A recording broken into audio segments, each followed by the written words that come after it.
va passer à la deuxième intervention. Donc là, je vais prendre double casquette, intervenant et modérateur. Donc on va essayer de se surveiller le temps. Donc là, on va vous traiter avec lui la partie qualité de l'air. On va le faire à deux voix, avec mon lien aussi avec la PPA, tu vous en parleras. Donc c'est l'association prévention pollution atmosphérique avec laquelle on travaille de manière étroite. Donc qualité de l'air, vous l'avez vu, genre vous l'avez vu déjà après, dit au niveau du baromètre. C'est un enjeu de santé publique étant donné que toute la population, un peu comme l'alimentation, est exposée et que c'est un fort impact sanitaire. On y reviendra brièvement par rapport à ça. Là également, il y a pas mal de plans mondiaux avec l'OMS, européens, nationaux, internationaux et locaux, bien évidemment. Et comme la journée nationale de l'air, vous avez dû en entendre parler, maintenant ça date depuis 4-5 ans, ça marche assez bien, c'était hier, mais ça rentre dans le cadre de la semaine. Et cette journée de formation CTE a été référencée au niveau du ministère comme une des actions dans le cadre de la journée nationale de l'air. On aurait pu traiter assez hard les décès prématurés, on y reviendra en termes d'épidémiaux. Le coût que ça représente bien évidemment, la partie un peu de tous victimes, étant donné que c'est plutôt du subi. L'alimentation, je vais pouvoir éventuellement la choisir. L'air que je respire, il a cette sensation d'être victime. Et le constat ou pas, et on va essayer de vous démontrer le contraire, qu'il n'y a pas d'action de prévention possible. Donc on va le faire à deux voix, donc tu vas vous traiter l'air intérieur, monsieur, madame, donc si vous regardez sur internet, vous comprendrez, on vous a choisi les personnages, vous regarderez ce soir tranquille. Et après je ferai la partie air extérieur. Bonjour à tous, Thuy Collomb, je suis pharmacienne au CHU, conseiller Habitat Santé et je suis au laboratoire de soins pharmaceutiques et de santé publique du pôle pharmacie et référente à PPA, donc Association Prévention Pollution de l'air en PACAG. Donc l'air intérieur, on le sait, en fait on le sait et on s'en doute, 80% de notre temps on le passe à l'intérieur de locaux, que ce soit au travail ou à la maison. Et il est 5 à 8 fois plus pollué que l'air extérieur. Ça c'est un constat, mais souvent on se dit que l'air intérieur est souvent perçu comme moins pollué. Les sources de pollution, elles sont multiples. On a à la fois les polluants de notre air intérieur et la pollution de l'air extérieur, forcément, qui rentre à l'intérieur du logement. Et on a différents types de polluants, donc ceux qui diffusent à des concentrations faibles et régulières, c'est tout ce qui est ameublement par exemple, et ceux qui diffusent à des concentrations élevées et ponctuelles, c'est en fonction de nos activités à la maison, quand on fait du ménage, du bricolage, ou des activités, ou même on se coiffe, on met des produits Donc les effets sur la santé sont différents selon le type de patient, selon le profil du patient et le type d'exposition. Et malheureusement, on prend rarement en compte la prise en charge des populations qu'on dit vulnérables. Alors ces populations vulnérables, quelles sont-elles? Nous, on a répertorié tout ce qui est pathologie respiratoire, donc les patients qui ont de l'asthme et des allergies, des pneumopathies d'hypersensibilité, des ABPA, aspergillose bronchopulmonaire allergique, les immunodéprimés avec tout ce qui est allogreffe, greffé, VIH, mucoviscidose par exemple, les femmes enceintes, les jeunes enfants et les personnes âgées.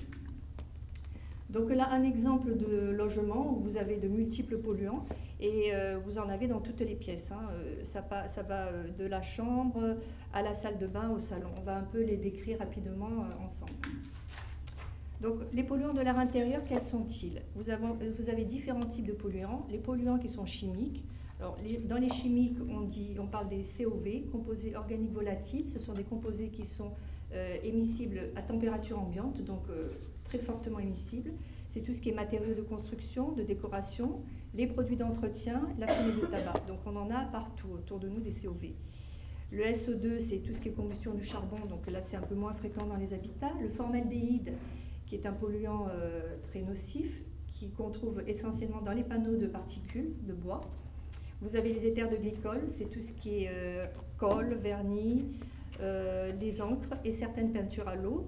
Les oxydes d'azote, c'est tout ce qui est combustion diverse. Vous avez le chauffe-eau à gaz, la fumée de tabac et le CO qui proviennent d'appareils de chauffage et de production d'eau, mais qui sont mal réglés. Sinon, on n'a pas d'oxyde de carbone dans l'air. On ne devrait pas en avoir.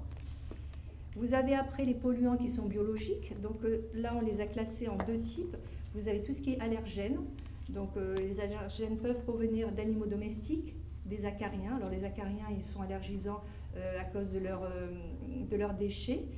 Et les moisissures et les blattes. Des agents infectieux qui peuvent être des légionnelles. Alors ça, on les retrouve essentiellement dans les réservoirs d'eau chaude, quand on a des maisons secondaires ou des réservoirs qui sont peu utilisés, qu'on les remet en marche, il y a des légionnelles dedans. Les systèmes de climatisation, humidificateurs ou jacuzzi. Des toxines bactériennes, des mycotoxines. Dans les polluants aussi, on peut avoir des gaz radioactifs comme le radon, mais qu'on trouve pas trop dans la région, c'est plutôt en Corse par exemple. Des particules qui proviennent de l'air extérieur, hein, les particules, les PM10, PM2,5, ça on va vous en reparler. Les spores de moisissure, des fibres qui peuvent être des fibres d'amiante, de matériaux de couverture, les polluants de l'air extérieur, comme on l'a dit tout à l'heure, et aussi on retrouve à l'intérieur les fameux perturbateurs endocriniens. Donc là, en vous parlant de l'air intérieur, de tout ce qui est émissif, on parlera plutôt de perturbateurs qui sont des retardateurs de flamme. C'est ce qu'on met dans les tissus et dans les canapés pour éviter que le tissu s'enflamme trop vite. Donc au niveau des risques, on voit qu'il y a à la fois des risques allergiques, des risques chimiques et des risques infectieux. Et on voit bien que les trois peuvent se retrouver tous les trois à l'intérieur de l'habitat. Alors en déroulé, on va faire un rappel sur le conseil Habitat Santé. On va parler de questions de l'environnement, quelles sont les questions que vous pouvez poser à vos patients, les conseils que vous pouvez leur donner. On va le faire pièce par pièce. Alors essentiellement la chambre du patient, la salle de bain, le salon et la cuisine, c'est les pièces qu'on a l'habitude de regarder un peu de plus près. Les principaux polluants qu'on retrouve dans ces pièces, le type de population qui est le plus impacté dans ces pièces aussi, et l'environnement extérieur immédiat du logement. Ça, c'est important aussi, puisque ça fait partie de la pollution qui rentre directement dans l'environnement du patient. Et si nécessaire, on fera appel à un expert, entre guillemets, c'est le conseiller Habitat Santé. Si le médecin a des doutes sur ce qui se passe chez le patient, on fait appel à une expertise supplémentaire. Donc, qu'est-ce que c'est un conseiller Habitat Santé? C'est un conseiller qui a eu un DU, qui est le DU, alors, qui est fait par l'association Prévention Pollution de l'air, il est à Marseille, fait par le professeur Charpin, et vous en avez un autre aussi qui est à Strasbourg. Le circuit. Donc le patient va voir son médecin. Le médecin lui pose quelques questions. Il est il a des questionnements par rapport à l'environnement du patient, par rapport aussi à la pathologie du patient. Il fait appel à un conseiller Habitat Santé qui va faire une visite chez le patient. Ce conseiller Habitat Santé va rendre un compte rendu à ce patient, un compte rendu qui sera donné aussi au médecin, qui sera un peu différent, puisque au patient on ne parle pas des mêmes termes, en termes différents par rapport au médecin. Et ces conseillers Habitat Santé font ces visites sur un financement ARS, qui dépend du plan régional santé-environnement. Donc c'est l'ARS qui finance ces visites. Les missions, alors après demande d'intervention du médecin et sur prescription médicale, automatiquement, il faut identifier, analyser les polluants et leurs sources chez le patient. On va évaluer les habitudes de vie, la prise de traitement médicamenteux et sa compréhension par le patient, puisque bon, après c'est quelque chose qu'on a développé un peu plus à Nice en étant au pôle pharmacie. On fait un type d'entretien pharmaceutique, parce que c'est vrai que le patient, il y a à la fois son environnement et sa non-compréhension, la prise moindre de ses médicaments, ça intervient aussi dans sa pathologie. Et on fait un questionnaire qui sera spécifique par pathologie, c'est-à-dire qu'on fera un questionnaire élaboré pour les pneumopathies d'hypersensibilité, avec un questionnaire aussi pour l'asthme. Donc les questions qu'on va poser aux patients, elles sont un peu différentes selon la pathologie. On va donner des conseils environnementaux grâce à des fiches qui sont personnalisées, conseiller le patient grâce à des recommandations personnalisées aussi. Pourquoi? Parce qu'on est chez le patient, donc c'est des choses qu'on voit chez lui. On va faire intervenir les institutions si on estime qu'il y a insalubrité, risque pour la santé, mais en aucun cas on ne fait d'intervention sur le relogement. Ça a été des questionnements. Il y a certains patients qui viennent pour qu'on puisse les reloger, et ça, ce n'est pas de notre ressort. Donc le diagnostic de la qualité de l'air intérieur, il se fait alors avec des prélèvements et une expertise mycologique, alors qu'on fait avec le CHU de Nice, chez le professeur Marty avec Lilia Hassen, qui sont là d'ailleurs, et on fait un lien avec le médecin pour la prise en charge du patient. Donc on fait des prélèvements d'air grâce à des boîtes de pétri qu'on met par impaction, donc l'air se dépose dans la boîte de pétri. ou on fait une impaction avec un impacteur. Alors c'est ce qu'on utilise ici. C'est un appareil qui prélève de l'air 100 litres d'air à la minute dans une boîte de pétri, et cette boîte de pétri sera mise à l'analyse. Ou on fait des prélèvements de surface, c'est-à-dire qu'on prend un écouvillon, on va sur la surface et on prélève les moisissures et on remet dans le petit tube qui sera analysé. Donc tout ça, après, tous les résultats sont analysés avec le laboratoire de parasitologie et mycologie du CHU de Nice.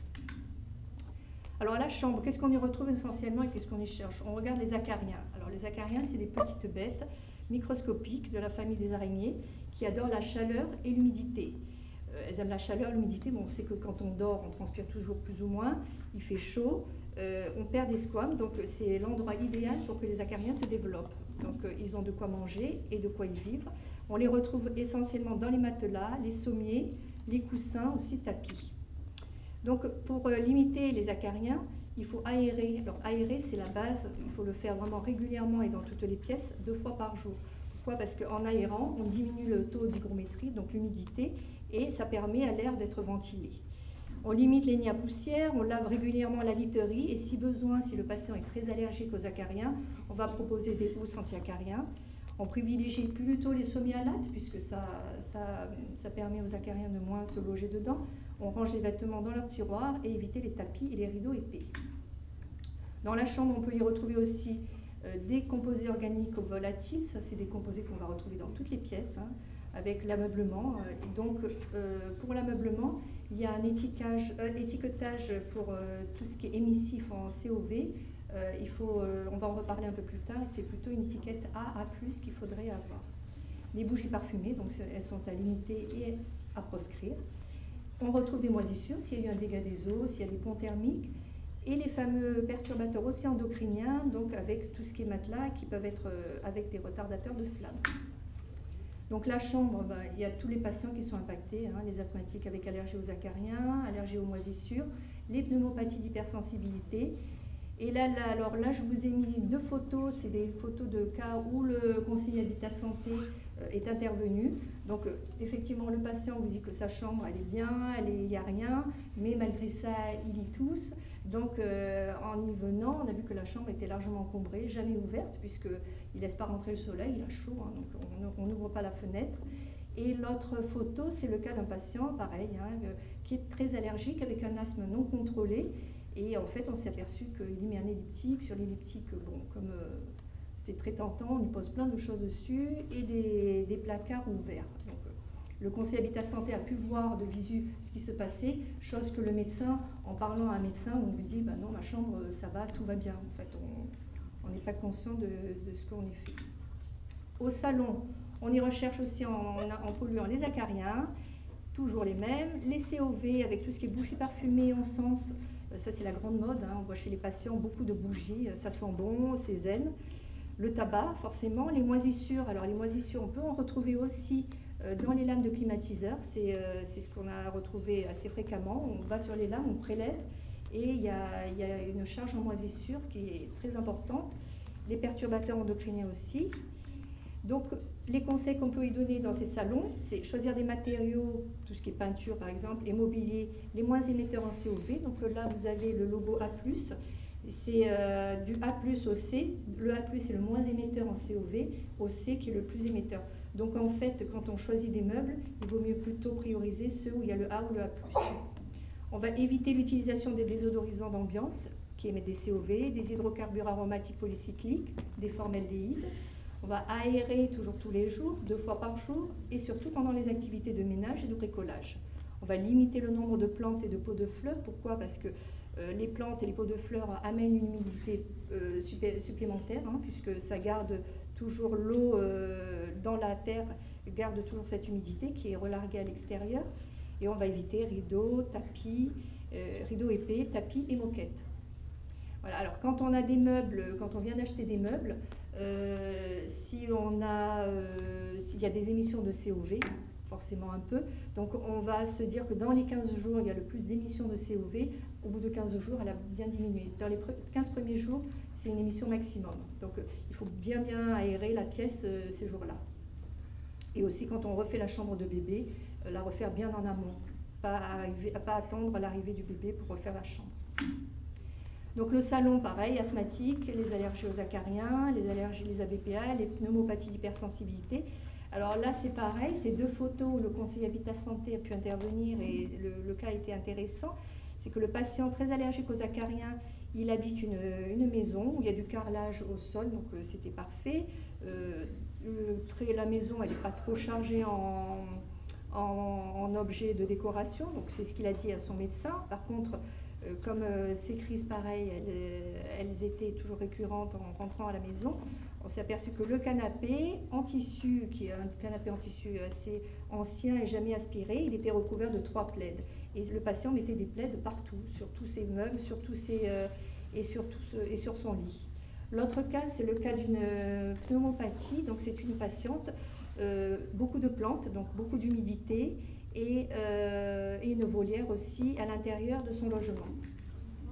Et c'est une patiente qui est allergique. Les pneumopathies d'hypersensibilité, c'est des allergies qu'on peut déclencher. Alors c'est le poumon de fermier, les éleveurs d'oiseaux, donc c'est tout ce qui est allergène.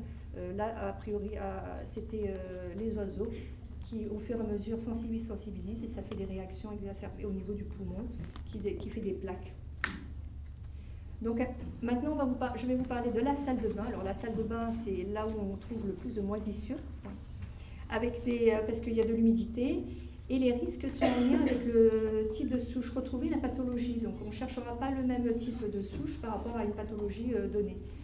C'est ce qu'on est en train de mettre en place avec Lilia. On fait un tableau souche pathologie. On y retrouve des COV, des composés organiques volatiles, et les perturbateurs endocriniens qui, eux, ne sont pas émissifs, mais chez un patient, on en tient compte, on les sensibilise en disant qu'il y a des savons, des shampoings qui sont pas mal perturbateurs endocriniens. Donc la salle de bain, comment on va faire? On va bien la ventiler, vérifier qu'elle fonctionne avec le test du papier WC qu'on colle sur la bouche d'extraction d'air. Il faut que le papier se colle dessus, qu'elle est propre, donc il faut la nettoyer régulièrement. On évite de faire sécher le linge et des serviettes humides pour éviter une grosse source d'humidité. Et on vérifie les joints de la douche et du lavabo, et si nécessaire, il faut les faire nettoyer. Donc là, pareil, les patients, c'est les allergiques aux moisissures, les pneumopathies d'hypersensibilité, les ABPA, les immunodéprimés dont les allogreffés. 2 cas particuliers, un patient qui toussait beaucoup dans sa salle de bain. On a cherché la cause, la salle de bain venait d'être refaite. En allant chercher sous les joints, on s'est aperçu qu'il y avait beaucoup de moisissures, et ça a été la cause de ces crises de toux. L'autre patient, pareil, il a refait la salle de bain suite à notre venue avec des conseils. Le problème, c'est qu'il avait remis un joint sur les moisissures, donc les moisissures émanaient au-delà du joint, et c'était des moisissures très toxiques pour lui, puisque c'est un immunodéprimé. On a retrouvé du fusarium après analyse. La cuisine, vous avez le CO, qui est une odeur très toxique. C'est un gaz émis par tout ce qui est chauffe-eau non contrôlé, les COV, les moisissures, les perturbateurs endocriniens, voilà, on en reparle aux patients. Donc toujours aérer, il faut réviser les appareils à combustion, éviter les produits ménagers irritants, et on proposera plutôt les produits qui limitent l'impact sur l'environnement, c'est les produits plutôt écolabels.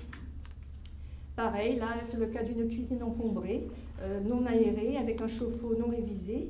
Chez un patient, pour lui la cuisine était normale, et l'autre patient, c'est une cuisine avec beaucoup de produits ménagers, donc de COV. L'environnement extérieur immédiat est très important aussi, puisque selon les cas, les patients, ils ne pensent pas nous le dire, s'ils sont sur un axe routier très proche, donc il faut aérer aux heures de moindre passage. S'il y a une carrosserie ou un pressing, pareil, on aère quand le pressing est fermé.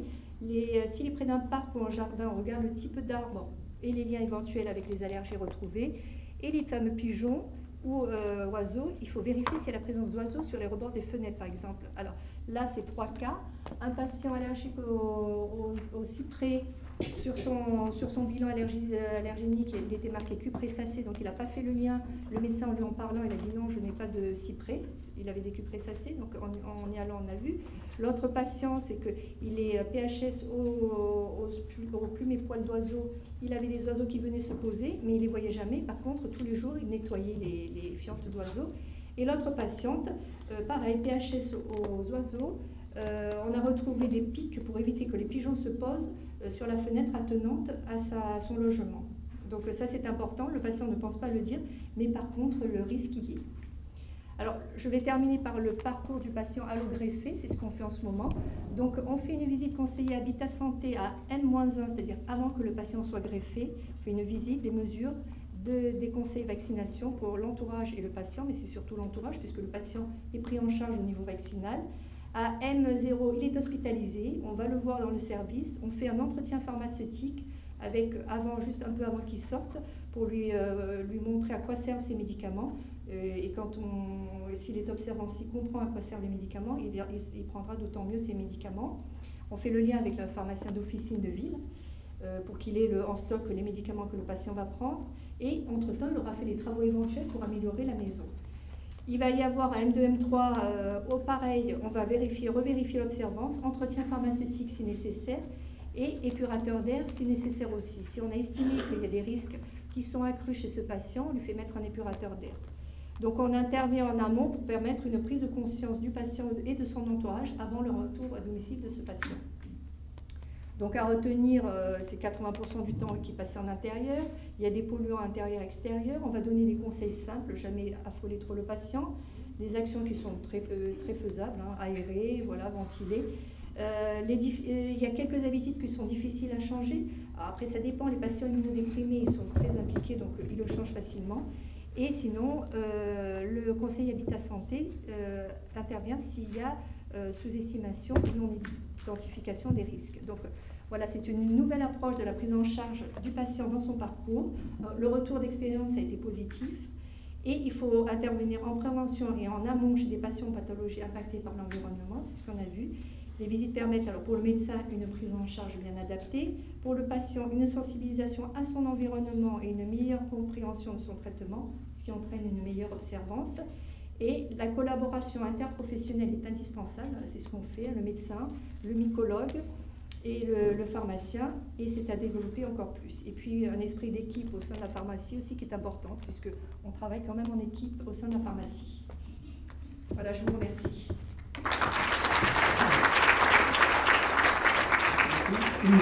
Le modérateur me dit dans l'oreillette 10 minutes, donc ça va être chaud pour la suite. On va le faire. Donc, Jérôme vous a parlé du baromètre. Donc, effectivement, la qualité de l'air, c'est une forte attente de la population. C'est une inquiétude forte, à la fois pour soi, mais tout de suite, on pense à ses enfants ou à ses petits-enfants également. On a des fortes attentes vis-à-vis de la connaissance. On a à la fois envie de savoir, mais généralement, il y a aussi une défiance vis-à-vis des collectivités et autres. Qui va me donner l'information? Et surtout, donc, tout ce qui est entretien, on voit que la population, finalement, on ne sait pas finalement les gestes de prévention. Et l'autre notion aussi, c'est qu'on se positionne toujours en victime. On se sent peu responsable. On va dire que c'est les industriels, on va dire que c'est les agriculteurs. Les agriculteurs vont dire, ben non, nous c'est plutôt les industriels, ou c'est le trafic routier, et ainsi de suite. Chacun se renvoie un peu la balle. Et finalement, on n'est pas assez acteur là-dessus. 3 principaux polluants. Les particules, que vous avez dû entendre largement à la radio, on les classe suivant leur taille, hein, donc du plus gros au plus petit, donc des 2 microns jusqu'à les particules ultra fines, on y reviendra, les 0,1 microns, les oxydes d'azote et l'ozone. Grosso modo, c'est les 3 polluants qui sont suivis au niveau réglementaire, en sachant qu'au niveau de l'Europe, la France a été taclée sur notamment les PM10 et le NO2, où on est supérieur aux attentes. Ensuite, il y a d'autres polluants, le dioxyde de soufre que vous avez dû entendre parler, notamment à cause des ferries, avec toute une action qui est en cours, hein, sur Toulon, Marseille et Nice, pour essayer d'alimenter par voie électrique les ferries lorsqu'ils arrêtent au niveau du port, étant donné qu'ils vont produire énormément de ce polluant. Et vous voyez d'autres polluants, mais qui ne seront pas abordés aujourd'hui. Alors le problème des particules fines, c'est que plus elles sont fines, plus elles vont aller être inhalées et aller profondément, et donc ensuite aller dans les circulations sanguines, et ensuite avoir donc des actions systémiques. L'autre problématique en qualité de l'air, c'est que les sources sont énormes. C'est à la fois lié aux activités humaines, hein, tout ce qui est industrie, transport routier et autres, mais aussi naturel. On a le volcan, on a des incendies les étés, des choses comme ça. Et on va voir donc de toute façon même l'impact de l'Amazonie, c'est vraiment un cas d'exemple. Mais finalement, vous voyez que les sources, même sur un territoire relativement homogène, hein, qui est PACA, les sources vont différer. Donc là, j'ai repris 2 tableaux donc, de Atmos Sud. Atmos, c'est l'ASQUA, c'est l'agence qui est chargée au niveau régional de mesurer la qualité de l'air. Et vous voyez qu'en ce qui concerne donc, ce qu'on appelle les NOx, On a à la fois les transports routiers, mais vous voyez qu'à Marseille et chez nous, donc à Nice, la proportion n'est pas pareille. Nous, on est essentiellement en pollution routière. Là-bas, il y a quand même beaucoup plus d'industrie, comme vous le savez, par rapport à ça. Et on retrouve le même disparate en termes de particules, avec chez nous plutôt routier, mais vous voyez que dans les RPI, ça sera plutôt le côté chauffage qui est important, Grenoble encore plus, et ainsi de suite. Donc vous voyez que c'est très variant aussi au niveau de la localisation. Ça, c'était les polluants directement. Il a aussi un polluant un peu particulier qu'on appelle un polluant secondaire, c'est-à-dire qu'il va se constituer dans un deuxième temps. C'est l'ozone que vous connaissez, c'est pas l'ozone trop d'ozone, hein, c'est l'ozone qui est plus au niveau de la respiration et qui va se former, hein, donc essentiellement l'été avec le soleil et la partie NOx, et qui ensuite vont étendre à la fois ici, mais aussi l'arrière-pays, bien évidemment. Surtout, c'est en début d'après-midi avec le côté chaleur, donc à tenir compte ensuite. Les impacts sur la santé, ce n'est pas l'objectif direct, mais vous voyez qu'au début, on pensait essentiellement respiratoire et que finalement, il y a des impacts de partout. Donc cardiovasculaire, on le savait aussi, mais maintenant, on le lie avec le diabète, avec le côté Alzheimer. On vient de trouver des particules dans le son du cordon, donc vous voyez que vraiment l'ensemble des pathologies sont concernées, et on appelle même le tueur invisible, hein, puisqu'en fait, on l'a montré, Jérôme l'a montré au tout début, c'est lié à des pathologies comme le cancer et autres. En termes de chiffres, c'est évident, hein, on est tous exposés à la qualité de l'air. Finalement, il va y avoir un nombre quand même assez conséquent. On l'a vu aux toutes premières. Donc, on parle plutôt de décès prématurés, hein, c'est plutôt des modélisations des stats. Ce n'est pas du tout des décès comme en routier, où on compte réellement les victimes un par un. Donc là, c'est des modèles mathématiques qui nous permettent d'espérer. Mais vous voyez aussi qu'au-delà des décès, il y a tout ce qui est espérance de vie, hein, qui sont diminuées à cause de la qualité de l'air. Alors, on parle de seuil. Il existe effectivement des seuils qui sont plutôt des seuils réglementaires qui vont servir à déclencher, hein, notamment le préfet ou le ministère, des circulations spécifiques, des niveaux d'alerte. Donc on a des objectifs qualité, ça c'est le côté un peu idéal, et des seuils à partir de l'information. Donc ADMO va pousser dans l'information, attention on dépasse, et ensuite le préfet va déclencher certaines actions en fonction des seuils. En sachant que les seuils nationaux sont plus light que les normes européennes, qui eux-mêmes sont plus light que les normes OMS. Donc les normes OMS sont plus restrictives encore que les normes nationales. Et finalement à retenir, donc je ne vous ai pas mis d'échelle hein, volontairement, c'est juste pour vous montrer un peu le profil de la courbe. Grosso modo à savoir, donc en haut vous avez des effets sanitaires et la concentration des polluants. Ce qui est retenu, c'est que en fait les seuils sont des seuils réglementaires, mais il y a des impacts sanitaires dès le plus petit seuil. Donc il n'y a pas un seuil sur lequel, si c'est inférieur, je n'ai pas d'impact. Dès le début de la pollution, il y aura des impacts sur la santé qui vont évoluer donc quand même assez vite. Hein, donc vous voyez la courbe qui est quand même assez verticale.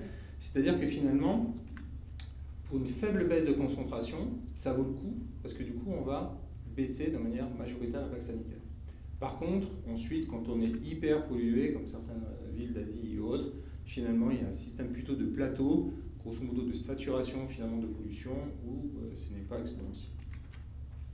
Donc si ça vous intéresse, vous avez donc l'ANSES, on en parlera souvent, et comme l'ADEME, hein, c'est vraiment les institutions de référence, avec un doc qui est récent, hein, qui date de cet été, 500 pages, et vraiment vous avez tout sur